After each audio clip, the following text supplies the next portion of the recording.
Dios te bendiga, hermanos, amigos, queridos. Les invito a que me acompañen en la Sagrada Escritura. Pueden abrir sus Biblias y vayamos juntos hasta el Evangelio de Marcos.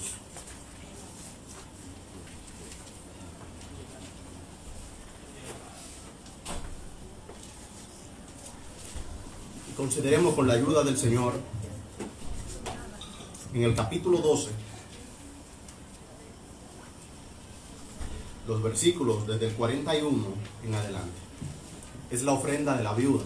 Puede ponerse un momento sobre sus pies para que leamos juntos la Sagrada Escritura. Es el Evangelio de Marcos en el capítulo 12.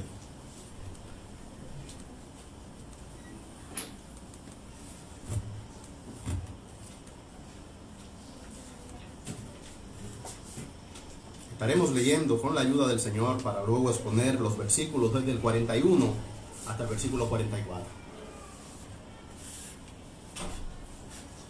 Dice así la Sagrada Escritura.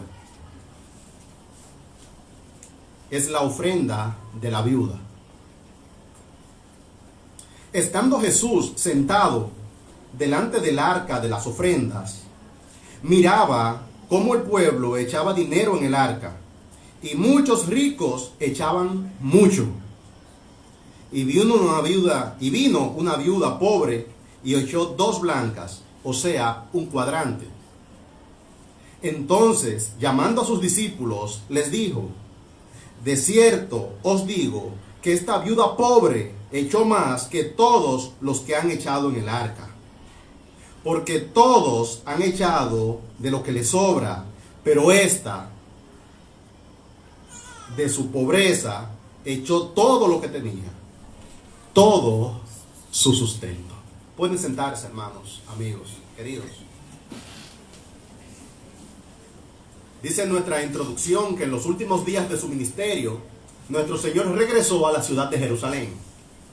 Está ya cerrando su ministerio público, ya hay mucha tensión en el ambiente. Sus discípulos temían de que Él regresara a la ciudad de Jerusalén porque sabían que estaban buscando al Maestro para matarle. Y en este momento, estando en Jerusalén, estando en el templo, el Maestro enseñó al pueblo, reprendió a los sacerdotes, escribas y ancianos y profetizó también la destrucción de la ciudad. Es el momento final del ministerio del Señor. Son sus últimas enseñanzas. En este mismo momento tuvo también la oportunidad de ver a las personas ofrendar, y llamó su atención una viuda que dio lo que desde la perspectiva de los hombres parecía algo insignificante. Aprovechó el Maestro entonces la oportunidad para darle a sus discípulos una lección sobre cómo ofrendar. Lo más impresionante del hecho es que mientras por un lado el Maestro reprendía la corrupción que estaba caracterizando todo el sistema del templo, por el otro lado también reconocía y celebraba las expresiones de adoración del pueblo llano. El mismo Maestro que había anteriormente volteado las mesas del templo, que había anteriormente llamado a todo lo que estaba ahí como algo repulsible, algo que no le llenaba las expectativas de Dios, es el mismo Maestro que en este momento está mirando a las personas ofrendar y llega a ver con agrado esta manifestación de adoración del pueblo llano. Algunas de estas manifestaciones tan discretas como las 2 monedas que echó una viuda de Israel en el arca de las ofrendas. Algo que ni por su sonido, porque 2 monedas no suenan muy fuerte, eso cae y no se siente, ni por su valor. En cuanto a monedas de Israel, eran las monedas menos valiosas que había. Ella depositó 2 de esas. Ni por su apariencia llamarían la atención de la multitud que allí se reunía. El significado principal de esta narración es evidente. Esto es que es lícito dar, que podemos dar, y para hacerlo tenemos que hacerlo con sacrificio. Pero tiene alrededor suyo otras tantas lecciones incidentales que pueden bendecirnos sobre la práctica del desprendimiento hacia la casa del Señor. Son unos cuantos versículos Es un texto corto, es una historia muy conocida, pero que tiene significado importante para la iglesia del Señor.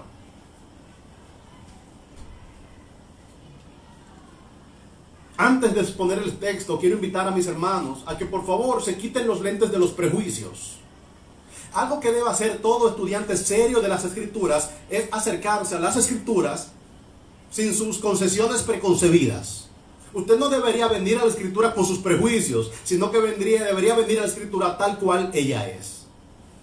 Si usted ha leído antes este texto, probablemente el texto ya ha sido dibujado en su mente con toda la parafernalia que compartimos los hombres cuando tratamos, por ejemplo, de dibujar una historia. La primera vez que escuché yo acerca de la ofrenda de la viuda estaba en una escuelita bíblica. Y yo puedo recordar las láminas vívidas que la maestra de escuela bíblica enseñaba al respecto de la ofrenda de la viuda. No había en ello una mala intención. Pero pasa con los seres humanos que cuando recreamos las escenas, los actos, terminamos a poner detalles y a quitar otros. Por ejemplo, yo tengo la imagen de que los hombres ricos que estaban dando tenían cara de gente mala.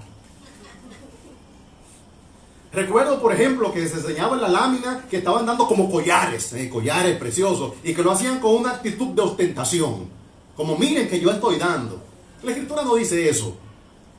Lo que dice la Escritura es que todo el pueblo, aún los hombres ricos y aún las viudas más pobres del pueblo, estaban ofrendando, pero tal cosa como ostentación en este texto particular no hay.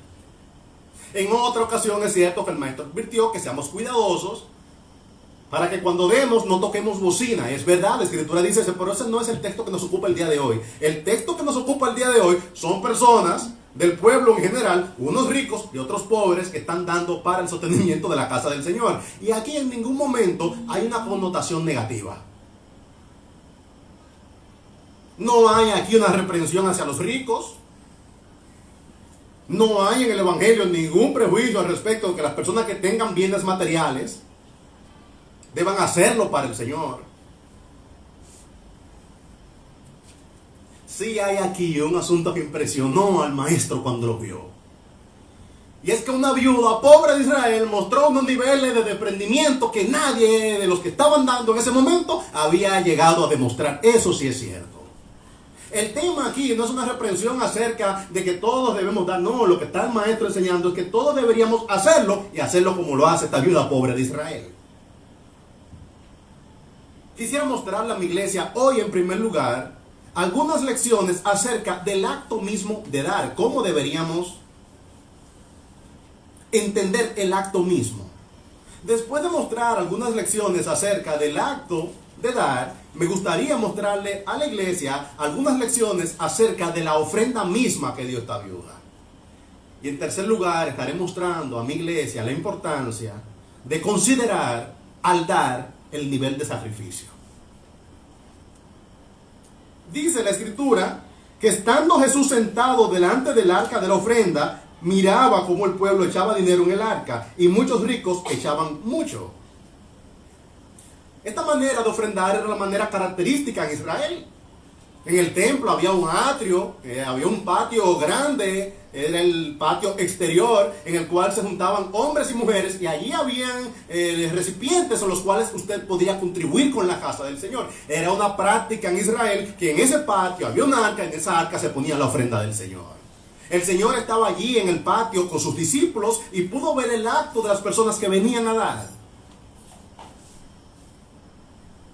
Llama la atención el hecho de que todos en Israel estaban participando del acto de dar. Dice que el pueblo echaba dinero en el arca, el pueblo en general. Dentro del pueblo entonces menciona tres grupos diferentes. El pueblo general, las personas que tenían mucho y las personas que no tenían nada. Pero todo el mundo estaba dando para el sostenimiento de la casa del Señor.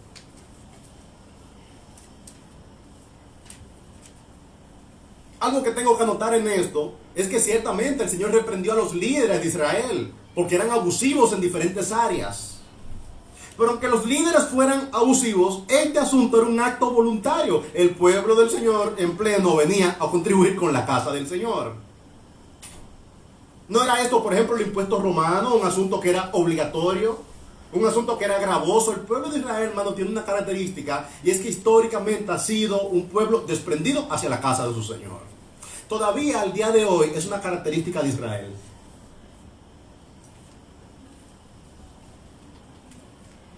Esto era un asunto de desprendimiento tan fuerte que participaba el pueblo llano, participaban los líderes de Israel y participaban hasta los líderes políticos que Roma le había establecido a ellos. El desprendimiento era tan grande que aún los líderes romanos querían contribuir con la casa del Señor. Este templo se llama el Templo de Herodes porque un gobernante de los romanos reconstruyó el templo del Señor.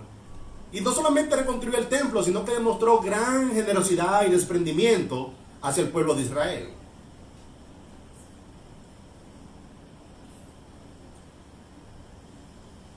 Aquí hay una lección primera que tenemos que ver, hermano, y es acerca de la validez de los sacrificios delante del Señor.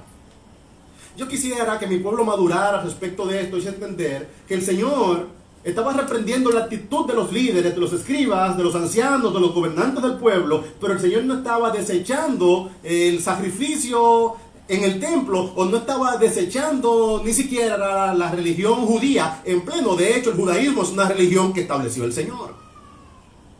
Dios no se contradice a sí mismo. Hay creyentes que se aproximan al Nuevo Testamento en los relatos de Jesús como que el Señor está en completo desacuerdo con todas las prácticas del templo. No, el Señor estaba en desacuerdo acerca de la corrupción que allí se estaba llevando, pero lo que estaba sucediendo en el pueblo llano era agradable delante del Señor. En ningún momento usted va a encontrar que el Señor está opuesto a que exista un templo, a que existan escribas, a que existan sacerdotes, o a que el pueblo le lleve ofrenda en el lugar en el cual el Señor dijo que la ofrenda del templo debería ser recibida. El Señor tenía desacuerdo al respecto de otras cosas más profundas. Que haya cambiado la dispensación no significa que haya cesado el sacrificio delante del Señor. Una mujer samaritana en un momento le preguntó al Señor: Señor, ¿dónde es que deberíamos adorarte? Porque dicen ellos que es allá y decimos nosotros que es acá. Y el Señor le dijo: va a llegar un momento donde no me adorarán ni acá ni allá. El Señor está buscando adoradores que le adoren en espíritu y en verdad. Y llegará un momento en que los adoradores no me adorarán en un templo o en otra parte, sino en todas partes. A la samaritana el Señor no le dijo: ya cesó la adoración. El Señor lo que dijo es: esto está por ser ampliado, está por ser descolocado. Ya no será un solo lugar, sino que donde quiera que se levanten adoradores, tales adoradores, el Señor está buscando que le adoren. Hermano, cuando usted se aproxima al Nuevo Testamento, trate de quitarse los lentes del prejuicio. El Señor en este momento no está destruyendo el sistema sacrificial. El Señor está por mostrar un camino más alto. De ilustración práctica con lo que esto se ejemplifica es que, por favor, cuando usted bañe al niño, no bote el niño con el agua.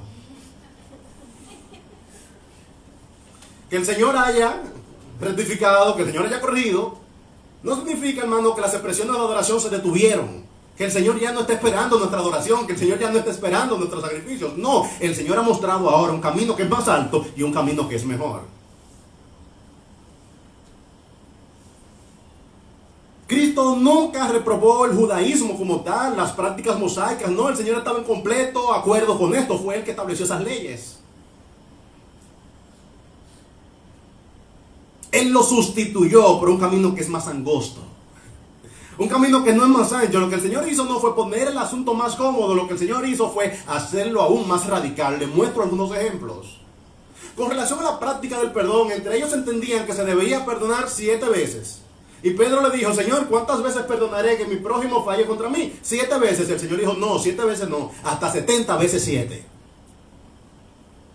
Yo no he venido a quitar el perdón, yo he venido a llevar el perdón a un punto aún más radical. Yo he venido a mostrarles que ustedes deberían perdonar, no solamente hasta el límite formal que han llegado las personas a entender. Ustedes deberían llevar como discípulos de Cristo el perdón a un nivel aún más radical.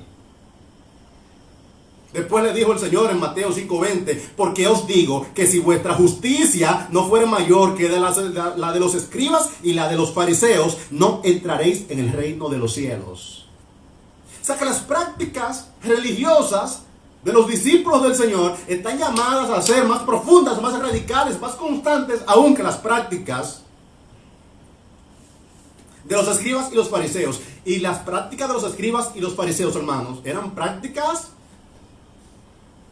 constantes, sacrificiales. Estas personas realmente en lo físico, o sea en el aspecto externo, hacían grandes sacrificios por el Señor. En cuanto al costo del discípulo, hermano, esto cuesta todavía más. Si una persona, había personas que llegaban a ser amigables al judaísmo, eran temerosos de Dios, pero no se hacían judíos, porque sabían que hacerse judío era difícil. Habían algunos que quedaban en la periferia religiosa que decía, ya nosotros conocemos algunas cosas acerca del judaísmo, podemos visitar el templo de vez en cuando, quizás visitamos una sinagoga, estamos leyendo los rollos, somos estudiosos de la ley, y tú le dices, ¿por qué tú no terminas de hacerte judío? No, es que esas son palabras mayores. Yo soy amigable al pueblo del Señor, pero llegarme a ser un judío prosélito, eso significaría un nivel de sacrificio aún mayor. Lo que el Señor estableció es que llegar a ser discípulo suyo y a conformar el reino del Señor es un asunto que requiere un costo aún más alto que llegar a ser judío. Es un asunto radical. No hay que renunciar a algunas cosas. Algunas personas dicen, yo estoy pensando ser cristiano, pero no estoy dispuesto a sacrificar esto o aquello. No son tres cosas que usted sacrifica para llegar a hacer la voluntad del Señor.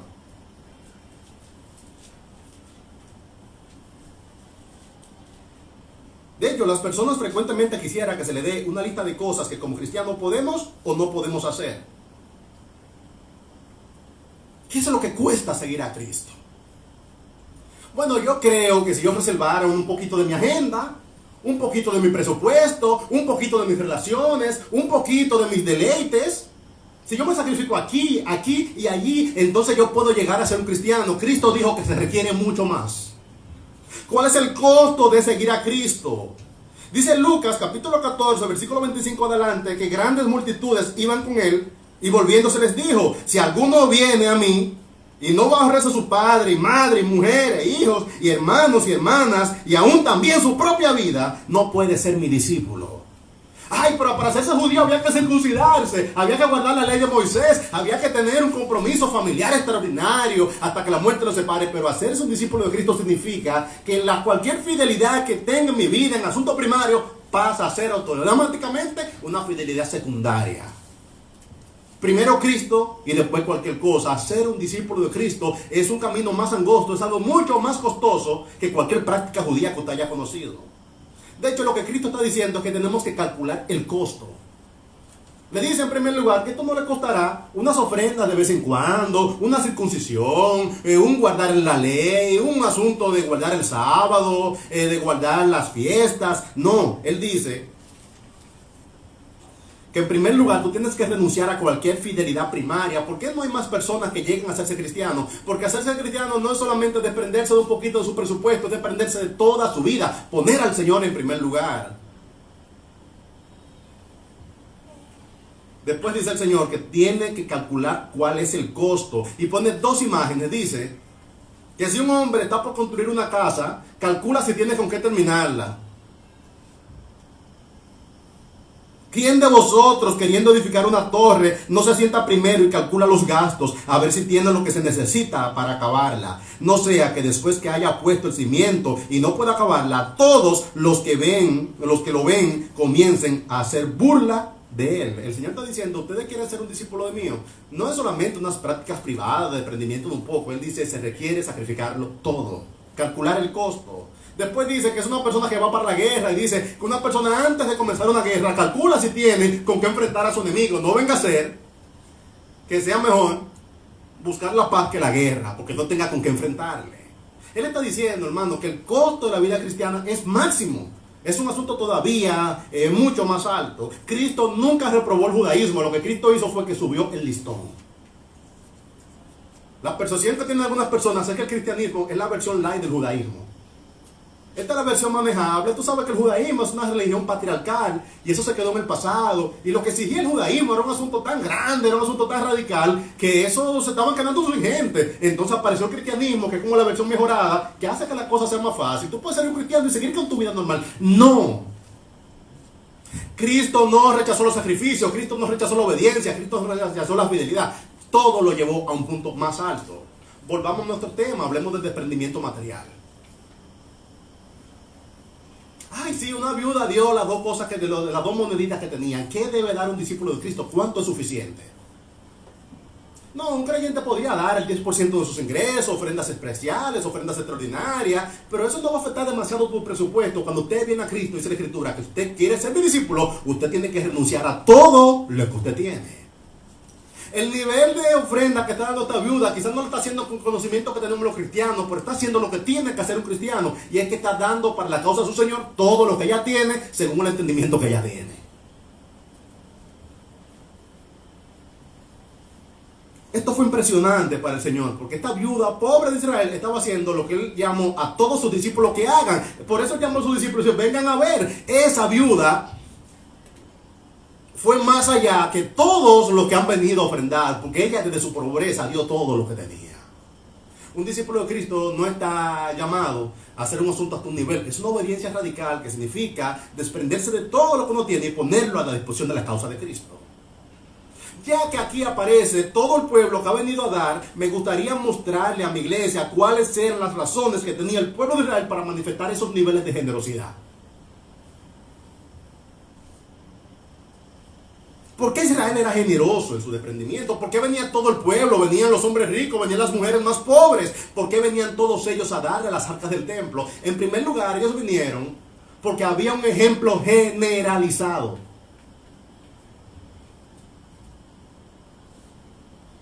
Le estoy diciendo que aún los oficiales romanos daban para el templo del Señor. El ejemplo de desprendimiento que había en Israel era tan grande que eso era parte de su cosmovisión.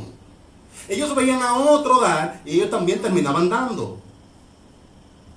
La diáspora judía, por ejemplo, era más grande que los judíos que vivían en la provincia. Y la diáspora judía fue la primera institución de beneficencia que conoció la antigüedad. Estas personas trabajaban en el extranjero y enviaban grandes cantidades de recursos para que el templo del Señor funcionara bien. Y el ejemplo de tener sus familiares en el extranjero trabajando para sostener la casa del Señor en Jerusalén era un asunto impresionante para ellos. Si aún los oficiales romanos, si aún los líderes del pueblo, si aún los escribas, publicanos y todos ellos dan, el pueblo ya no daba de buena gana, porque el ejemplo que había en Israel era un ejemplo de desprendimiento agradable para la casa del Señor. Ese es el ejemplo contemporáneo. Pero si ellos veían la ley de Moisés y veían los textos antiguos, veían que el pueblo del Señor históricamente ha sido un pueblo generoso y que Israel en sus mejores años fue adornado por la generosidad. Primero, un ejemplo actual y contemporáneo de la diáspora, de sus líderes, de los líderes romanos que lo hacían de buena gana para el Señor. Pero por otro lado estaba al mismo tiempo el testimonio de las Escrituras, que los más grandes reyes de Israel fueron reyes generosos con la casa del Señor. Que en los mejores tiempos en Israel sobreabundó la generosidad. Todo eso producía un pueblo que era en extremo generoso con la casa del Señor. Doy más razones por las cuales dice aquí que estando Jesús sentado delante del arca de la ofrenda, miraba cómo el pueblo echaba dinero en el arca. ¿Por qué el pueblo lo hacía? Lo hacía también porque esta gente estaban profundamente comprometidos con su nación. La fortaleza de la identidad de Israel como pueblo del Señor permitía que fueran absolutamente generosos con la casa del Señor.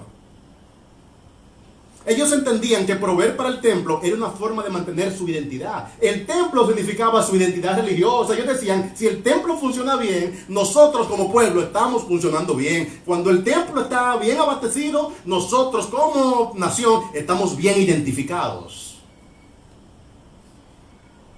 También era una forma de proselitismo. El templo no era solamente para llevar los sacrificios. El templo era un centro cultural que enriquecía mucho la vida de la gente. Proveer para el templo era una manera de proveer para la palabra de Dios. Allí estaban los escribas, estaban los maestros de la ley, estaban aquellos que instruían al pueblo. Cuando ellos con generosidad sostenían la casa del Señor, al mismo tiempo estamos permitiendo que la palabra del Señor sobreabunde. Miren, el templo era el lugar donde todos se encontraban. El templo era el lugar que suplía consejo y liderazgo para todo el pueblo. Familias eran afirmadas en el templo. En el templo estaban los rabinos, en el templo de los rabinos. En el templo estaban las personas que leían la ley. En el templo estaban los maestros. Y ellos celebraban la palabra del Señor. Suplir para las arcas del templo era una manera de suplir para que la palabra del Señor sobreabunde en el pueblo. Doy uno más y me muevo. Dar para el templo del Señor era una manera de expresar su gratitud, porque muchos de ellos, si no todos, fueron instruidos en una sinagoga. Y esto debería a nosotros impresionarnos. Si usted ha sido edificado en la casa del Señor, usted tiene un deber moral de sostener la casa del Señor. Perdónenme a mí aquí un momento de locura, como decía el apóstol Pablo cuando se veía la necesidad de hablar de él.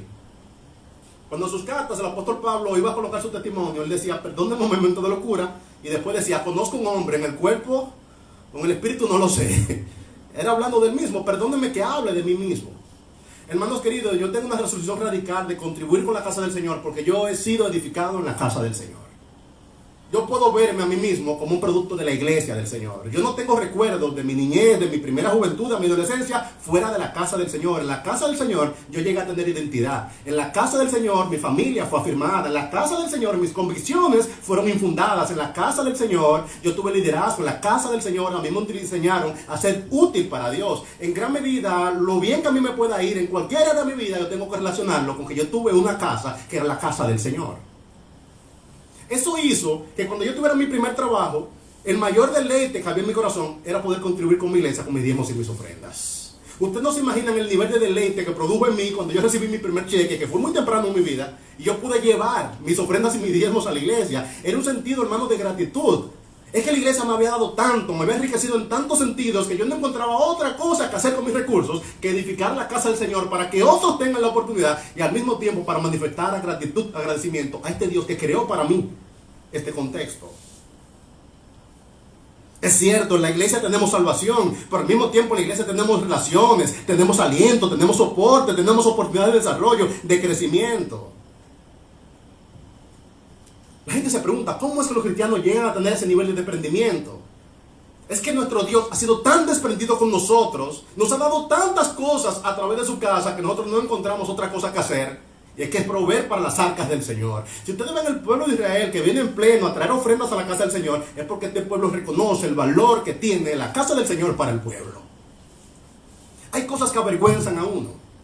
Miren, hay un enfermo mental que cada cierto tiempo toca la puerta de nuestra iglesia y deja 25 pesos.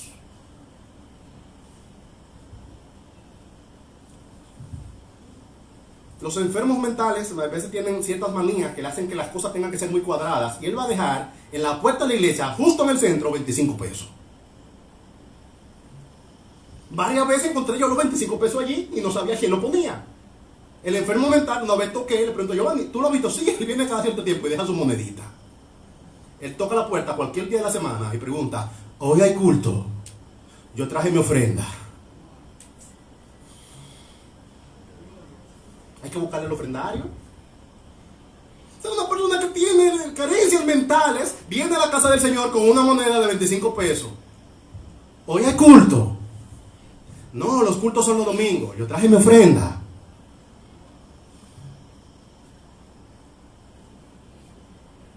Deme agua.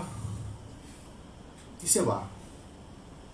Cada cierto tiempo él toca la puerta de la iglesia con una moneda de 25 pesos porque él vino a traer su ofrenda. Quizás él está dando a la casa del Señor los 25 pesos con lo cual va a comprar 2 panes en el salami, 2 panes con salami en el colmado. Pero él viene a la casa del Señor y dice, hoy hay culto. Yo traje mi ofrenda. Inicialmente yo le decía, no se preocupe, no tiene que hacerlo, hermano, ya cuando él viene, no viene tan frecuentemente, pero cuando viene, yo mismo quiero buscar el ofrendario, venga, póngala aquí. Yo no conozco su historia, yo no sé dónde viene, trato de preguntarle su nombre, él no comunica bien. Pero atando cabo he pensado que muy probablemente esta persona en su niñez, en su juventud, en algún momento, él tuvo un lugar en la casa del Señor. Y aún en su estado mental disminuido, quede en él un profundo sentido de agradecimiento, que él sabe que si esa es la casa del Señor, aquí está mi ofrenda. Hoy hay culto. Aquí está mi ofrenda. Denme agua. Mira, el Señor a veces avergüenza a uno en tantas maneras, porque son muchas las personas que han sido enriquecidas. ¿Cuántas personas su familia fue afirmada porque tienen una iglesia? ¿Cuántas personas en el día de hoy tienen una identidad? ¿Cuántas personas al día de hoy tienen trabajo? ¿Cuántas personas al día de hoy tienen prestancia social porque fue enderezada su vida en la casa del Señor? Y no hacen lo que hicieron estos judíos, que es que venían en fila a desfilar, a traer a las arcas de la casa del Señor. Hermanos, nosotros que hemos sido enriquecidos por el Señor, tenemos un deber moral primordial y es edificar, proveer bien, para que se manifieste que el templo del Señor está funcionando con todo su esplendor. Si usted tiene dificultades para desprenderse, recuerde que aún hasta los enajenados mentales pueden venir a la casa del Señor y dicen, hoy hay culto, aquí está mi ofrenda. Estas algo mostrando a mi iglesia primero el acto mismo de dar. Hermano, tenemos que dar porque esta es la casa del Señor. Tenemos que dar porque cuando el pueblo del Señor tiene recursos, muchas vidas pueden ser edificadas. Los ricos de Israel daban a la sinagoga porque en la sinagoga las personas aprendían a leer, a escribir y también aprendían la ley del Señor. Y cuando el pueblo aprendía la ley del Señor, al pueblo le iba bien. La institución que está edificando espiritual y moralmente esta ciudad es la iglesia. Los ricos de esta tierra le dan al conservatorio, le dan a la orquesta, le dan a la fundación tal que hace determinadas obras sociales. La iglesia del Señor tiene que ser bien sostenida para que la iglesia siga haciendo lo que el Señor le ha mandado a hacer. Muestro en segundo lugar la ofrenda misma. Dice el versículo 42: y vino una viuda pobre y echó 2 blancas, o sea, un cuadrante.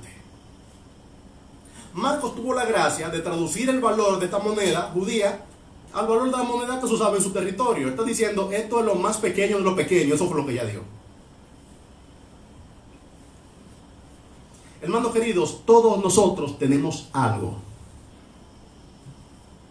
Yo no tengo nada para ofender, todos para ofrendar, no tengo nada para ofrendar, dirá alguien, todos tenemos algo. La viuda más pobre de Israel tenía algo, 2 monedas. Y eso es significativo para darlo, porque están dando, ahí están los ricos que acaban de dar, ya reunimos el presupuesto, que no se trata de que otro dio más, es que tú tienes algo. Es tu agradecimiento personal delante de Dios, es tu manifestación de agradecimiento, tu manifestación de gratitud. Es que eso no da para muchas cosas, no estamos hablando de la cantidad, estamos hablando de la intención. Evitar dar porque es poco es vanidad. Una persona que dice que no da porque tiene poco está diciendo, cuando yo tenga que ostentar, entonces yo voy a comenzar a dar. Sí, cuando yo logre que haya que traer un carrito y tocar la trompeta, porque mira, está llegando ahora la ofrenda, en ese momento no, uno debería dar al Señor, no por un asunto de que sea mucho, hermano, sino porque el Señor nos ha dado algo. Como dice así mismo la Escritura, de lo que tú nos has dado, nosotros te damos. Y Dios te ha enriquecido en tantos sentidos y en tantos modos que algo tú tienes. La viuda más pobre de Israel tenía 2 moneditas. A mí no me preocupan tanto los ricos, porque los ricos dan con generosidad. Me preocupan aquellos que dicen que no tienen nada. Porque los que dicen que no tienen nada se están perdiendo el gusto, la satisfacción que da ofrendar.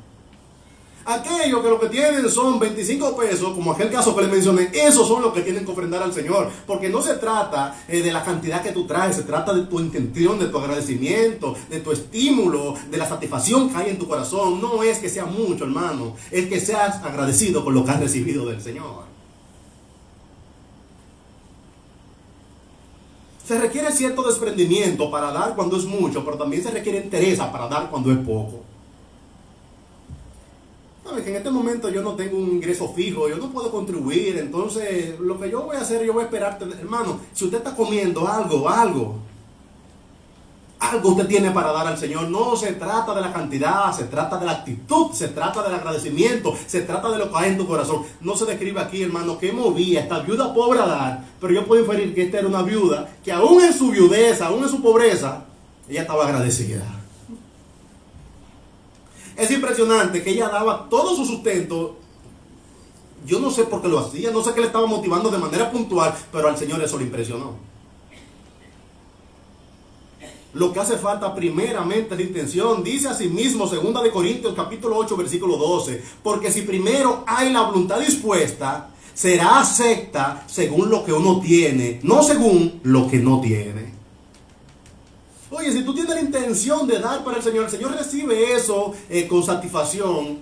No porque tú estás trayendo gran cosa, no, hermano. Según los medios que el Señor te haya dado. Así mismo dice la Escritura en otra parte, cada cual, según lo que haya recibido, ministra a los demás como buenos administradores de la uniforme gracia del Señor. Y dice también la Escritura que cada uno, según el Señor, le haya prosperado. Hermano, si usted en este momento no tiene ni siquiera 2 blancas, por lo menos usted debería tener mucho agradecimiento en su corazón y decirle, Señor, permite que me vaya bien. Señor, permite que yo tenga con qué contribuir. Dame la satisfacción de que tu casa a través de mis manos sea bien provista. Un creyente que ha nacido de nuevo debería tener esta pasión en su corazón, de que la casa del Señor funcione mejor que mi propia casa. Si estás en la casa del Señor, yo no quiero que el nombre de mi Señor esté en vergüenza, que la casa del Señor esté bien provista a través de nuestras ofrendas de agradecimiento, de gratitud, algo que salga de nuestro corazón. Es evidente, hermano, que esta viuda lo estaba haciendo para el Señor. No lo dude, a veces el Señor nos permite no tener muchas cosas para que cuando hagamos lo hagamos para el Señor. Indudablemente ella lo estaba haciendo para el Señor. ¿Por qué digo que indudablemente lo estaba haciendo para el Señor? Porque ella no estaba dando porque resolver un gran problema. Hay una persona que da, porque una persona que da estratégicamente. Y dice, yo quiero dar, pero esto que yo voy a dar, con esto vamos a resolver este problema puntual. Yo quiero dar para resolver un problema. Lo que ella estaba dando no iba a resolver ningún problema. No, cuando yo tenga con qué resolver el problema del año, ahí yo doy. No, ella no estaba resolviendo, hermano. Esta viuda no tenía una expectativa de que, wow, con esto remodelamos el templo. Con esto es que vamos a cambiar el mobiliario. Con esto, hermano. No, ella estaba dando para el Señor. Hay un momento que el Señor te permite contribuir de corazón en agradecimiento. Una contribución que tú dices, ¿para qué servirá esto? Esto servirá para que mi Dios sepa que yo soy agradecido. No es que la ofrenda de la viuda, hermano, cambió gran cosa. O sea, ¿qué se hace con dos blancas? ¿Qué se hace con dos monedas? Pero ella no está dando para que se resuelva un problema, hermano. Ella está dando porque está agradecida, infiero yo. Ella está dando porque quiere dar. Ella está dando por contribuir con la casa del Señor. Digo que evidentemente lo está haciendo para el Señor, porque ella no estaba dando para impresionar a nadie. Es que no podía. Toquen, por favor, la trompeta. Ella tenía unos shofar que lo tocaban. Toquen, que voy a dar dos blancas. Eso no impresiona a nadie. ¿Cuál, dos blancas? Hay momentos en que el Señor te permite contribuir con su casa a esos niveles, hermano, para cuidar tu corazón. Porque quizás si tú tuvieras un poquito más, ostentaría. Hay una manera. Hay veces, hermano, que lo que tú quieres dar, tú quieres que eso es con tanta discreción, porque es tan poquito que te avergüenza hasta eso. Así es que el Señor quiere que tú lo des. Y evidentemente no está dando porque tenía mucho. Dice que está dando todo su sustento. Y si todo el sustento de esta mujer eran dos moneditas, imagínense usted cuál era su pobreza. Hago aquí un paréntesis, hermanos. El Señor no está estableciendo aquí un estándar. No lea la escritura así. Esto no es normativo. No, por favor, todo el mundo tiene que dar hasta que dé todo su sustento. Hermano, yo no sé qué movió esta viuda a dar todo su sustento. El Señor no está estableciendo aquí una ley. De que no, si aquí alguien no es viuda, que no dé. No, hermano, no. ¿Entiendes? Da un poco de risa, pero lo que quiero establecer es que no caricaturice la escritura. De que no, cuando yo sea viuda, yo lo doy. O yo voy a dar lo que sea, todo mi sustento. No, hermano, cada uno de lo que propuso en su corazón, dice la escritura. Yo no sé qué llevó a esta viuda pobre de Israel a hacer una propuesta en su corazón tan radical. Yo no lo sé, pero el Señor lo celebró. Miren, la generosidad de cada quien, eso entra en el ámbito personal. No trate de cuestionar ese asunto. Hay hermanos que dan más allá de su necesidad. Las personas más generosas que yo he conocido con la casa del Señor son personas que no tienen sus problemas resueltos. Son personas que el problema principal ya está resuelto. El problema principal que tiene el hombre, hermano, es un problema de satisfacción. Y cuando alguien ha encontrado su satisfacción en Dios, él puede desprenderse con más facilidad. Quiero establecer que esto no es un estándar. De que no, tenemos que dar, primero enviudar y después de dar. No, hermano, tú tienes 2 panes todavía. Da los 2 panes también, hermano. Esto no es una caricatura. Lo que está hablando el Señor es, yo no sé qué movió esta viuda a dar con esos niveles tan radicales. El Señor lo está celebrando. Eso entra en el ámbito del corazón de cada quien. No cuestione eso. Asimismo hay un hermano que es generoso con la casa del Señor y hay alguien que quiere agarrarlo. Hermano, no, que eso tú tienes que obtener de 3 meses. Ahí, espérate, déjelo, hermano, que sea generoso. Eso entra en el ámbito de cada quien, hermano. El Señor toca la generosidad de sus siervos. Yo estoy convencido de que el Señor toca. Cuando la iglesia tiene necesidades especiales, el Señor lo ha hecho en 10 años, hermano. El Señor siempre ha tocado el corazón de alguien. El Señor cuando quiera hacer algo, Él va a enriquecer a alguien. Él lo hará. Hay hermanos que son canal de bendición. No damos con esa intención. No es, mira, mientras tú tengas monedita que te encuentres en alguna parte, todavía tú no lo has hecho como la viuda. No es eso, hermano. Es la actitud, es la intención que hay en el corazón. Ahora quiere el Señor movernos a nosotros, hermano, a un desprendimiento radical, a que busquemos el interés por la casa del Señor, a un punto tal que podamos desprendernos como se desprende esta viuda, si el Señor te está guiando. Lo que quiero establecer es que esto no es una norma, esto no es una ley, esto es una descripción de un hecho extraordinario que por extraordinario llamó la intención del Maestro.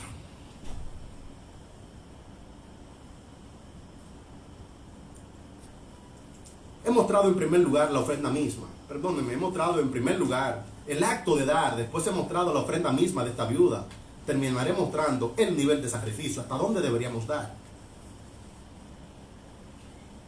dicen asimismo los versículos 43 al 44. Entonces, llamando a sus discípulos, les dijo: de cierto os digo, que esta viuda pobre echó más que todos los que han echado en el arca, porque todos han echado de lo que les sobra, pero esta, de su pobreza, echó todo lo que tenía, todo su sustento. El Señor estaba interesado en que los discípulos vieran esto. Yo soy un discípulo de Cristo, yo quiero verlo. Si tú eres un discípulo de Cristo, tú tienes que estar interesado en ver historia. Los discípulos de Cristo tenemos que aprender la generosidad. Nosotros estamos sirviendo a un Señor que fue tan generoso que se dio a sí mismo por nosotros. No ser generoso para nosotros no es opción, porque la generosidad que nuestro Dios ha mostrado con nosotros, Él dio el ejemplo, hermano. Dice que Él de tal manera amó Dios al mundo que Él ha dado a su Hijo unigénito. Escucha el nivel de amor radical que tiene el que dio su propio Hijo.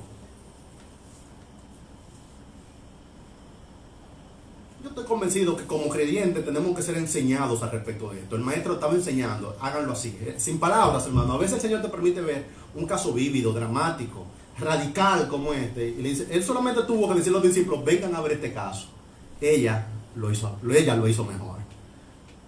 El Señor no tiene que darle un profundo sermón aquí al respecto de que miren, tienen que hacerlo tal cosa, alguien aquí tiene vacas, alguien aquí tiene algo que dar, cualquier persona, porque estamos por lanzar en este momento nuestro ministerio público, el plan de expansión es todo hacia menor. No, el Señor solamente tuvo que decirle, mírenla a ella, háganlo así. Y después no encuentran en el libro de los Hechos, hermano, estos niveles de generosidad. Y uno dice, ¿de dónde viene? Vienen de un pueblo que está sirviendo a un Dios que dio a su propio Hijo y que enseñó a una viuda y le dijo, háganlo así. ¿Cómo los discípulos de Cristo, se han puesto a pensar el nivel de crecimiento que tuvo la iglesia primitiva en el libro de los Hechos? Eso había unos niveles de recursos extraordinarios que el Señor ha estado proveyendo. Ellos mismos vendían sus propiedades, ellos mismos hacían diferentes cosas para proveer el avance misionero, el avance de la causa. Claro, tenían un Dios que entregó su propio Hijo y que después enseñó a una viuda y le dijo, háganlo así. El Señor no tuvo que dar un sermón acerca de y establecer un límite de 2, 4, 5, todo el mundo, la cuota mínima, 10 denarios. No, hermano, el Señor solamente dijo, háganlo así. Yo estoy convencido que tengo que enseñar en los próximos 10 años a mi iglesia aún más la generosidad. No porque sea un problema, sino porque quizás la iglesia lo ha aprendido solamente por el ejemplo, pero tenemos que hacerlo explícito, intencional, hermano. Los creyentes estamos llamados a tener un nivel de desprendimiento que es un desprendimiento radical. También el maestro estaba aquí evitando que hagan ellos una generalización, es decir, todo el sistema del templo está mal. ¿Han visto a estas personas que todo lo que les suena a religión entienden que es malo? No. Pastores muy queridos míos, ellos tienen un problema, porque no, mira, eso de recoger la ofrenda en el culto, hermano, es una expresión de adoración. Yo no puedo una gente ni ofrendar por ellos, ni meter la mano al bolsillo, pero si tú viniste a ofrendar, tenemos que crear la oportunidad para que tú ofrendes. Eso no es algo vergonzoso, hermano, dar para la casa del Señor. Ah, no, es que la ofrenda, hermano, dar para la casa del Señor es un privilegio de un creyente, al mismo tiempo una gran satisfacción. Si yo vengo a la casa del Señor y no me permiten ofrendar, me están quitando la oportunidad. Debemos tener los medios para que las personas manifiesten delante del Señor su adoración. Algo aquí interesante es que la lección no es acerca de porcentaje, mucho o poco. Es acerca de renuncia. Es todo o algo. Lo que está diciendo, ella lo dio todo. Y me gusta, porque este es un pasaje paralelo, tanto en Lucas como en Marcos. Y Marcos pone al final todo su sustento. Está diciendo, ella lo dio todo. El Señor está diciendo, ustedes denlo todo también. Pedro dijo, Señor, ¿qué de nosotros? Que le hemos dado todo por tu causa. Es todo, no es una parte u otra. El Señor nos llama a que pongamos todo nuestro intelecto, todo nuestro tesoro, todas nuestras relaciones, todos nuestros recursos a la disposición de la causa. Esa generalización que le menciono son las personas que todo lo que le suena a religión o religioso, ellos entienden que eso es malo, porque el Señor volteó las mesas del templo, hermano. El Señor no tiene un tema al respecto de nuestra adoración particular. Lo que Él quiere es que lo hagamos de corazón, como para el Señor y no para los hombres.